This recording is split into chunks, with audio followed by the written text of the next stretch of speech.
Matapos ang pagpapasara, binalikan ng resibo ang site. Makalipas ang 1 taon, wala na ang nakasusulasok na malansang amoy. Kung sa dati, wala na yung nangangamoy na hasang. In-stop na talaga nila. Eto na mo, walang tunog kasi dati maingay, nagmamay. Wala na. Pero, teka! Ang inireklamo naman ngayon, ang amoy ng nasusunog na tanso at basura! Yung mga bata lang po yung nagsusunog po dyan ng mga nakalakal nilang tanso. Mabaho po.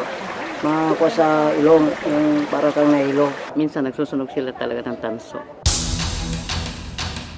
Kaya naman muli itong ininspeksyon ng barangay Gaya-Gaya dahil ang amoy naman ngayon, tagusbaga na raw.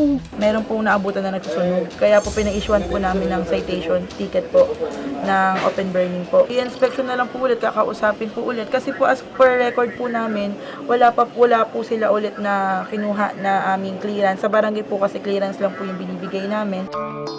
Pagpasok sa lote, bukas na bukas ito at patuloy pa rin nag-ooperate. Bulto-bulto ng basura ang nakatambak. Makikita ang usok na nanggagaling sa pagsusunog ng basura. Wala ang may-ari ng junk shop pero nakausap namin siya sa telepono. Pinaprocess kasi yung bangko ko. Ngayon lang ako lumabas. Kagabi lang. Kaya naipon na naipon. Yung area niyan, ay itong linggo na to, mag-clear ko na yan. Ayon naman sa may-ari ng lupa na si Dante Del Mundo, nangako naman daw ang kanyang tenant na mag-aasikaso ng mga permit pero hanggang ngayon, wala pa rin daw ito. Eh di ba po may binibigay naman po kayo sa kanya na certificate of occupancy. Yun po kasi yung kailangan po para po makakuha ng permit. Nangingi na siya sa akin ng contract, pagkatapos nangingi na siya sa akin ng xerox ng titulo eh. Kaya hayaan nyo, tuturuan ko na lang kayo para makapag-apply siya. Hanggang ngayon po, until 2025, wala pa rin pong permit. Napag-alaman din po namin na noong 2023 po, nakarehistro pong pangalan po ng negosyo po nila ay surplus. Eh, naabutan nga po natin, mini land mill na po siya. Tinignan din sa San Jose del Monte City Office ang records ng negosyo. Kumpirmado, wala ring nakitang anumang aktibong permit dito. In this case po talaga, wala pong documentation eh. And not to mention, marami pong reklamo dun sa mga adjoining establishments and mga kapitbahay po. So pag ganun pong walang any kind of paperwork, talagang immediate po. We take action and pinapasara po na.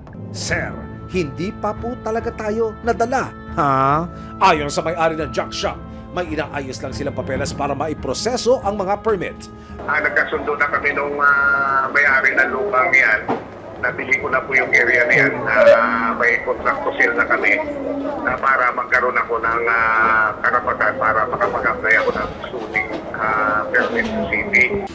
Noong nakaraang linggo lang, ipinasara na itong muli ng city office at blacklisted na ito sa pag-file ng business permit. Pag ganyan, naka-negative list na po eh. Pag meron ka nang na-incur na violation, not to mention na na-issuean ka ng cease and desist order or permanent closure, definitely po nasa negative list na siya. Good as blacklisted na po yun. Ayon sa barangay at lokal na pamahalaan, sisiguruhin nilang matigil na ang pagsusunog ng basura sa lote at mahinto na ang pag-iimbak dito ng basura. Pababalikan na rin po ulit namin yun sa aming mga polis kalinisan, sa aming mga bayuman, para po na masiguro din po na aalisin na po talaga nila yung tambak na yun. Walang mali sa paghahanap buhay, pero oras na labis nang nakapeperwisyo sa kapwa at minsan ka nang nasita ng mga kinauukulan, mayroong hangganan at parusa ang pagsasawalang bakala sa kapakanan at kalusugan ng karamihan. Maraming salamat sa panonood, mga kapuso. Para masundan ang mga reklamong nasolusyonan ng resibo, mag-subscribe lamang sa GMA Public Affairs YouTube channel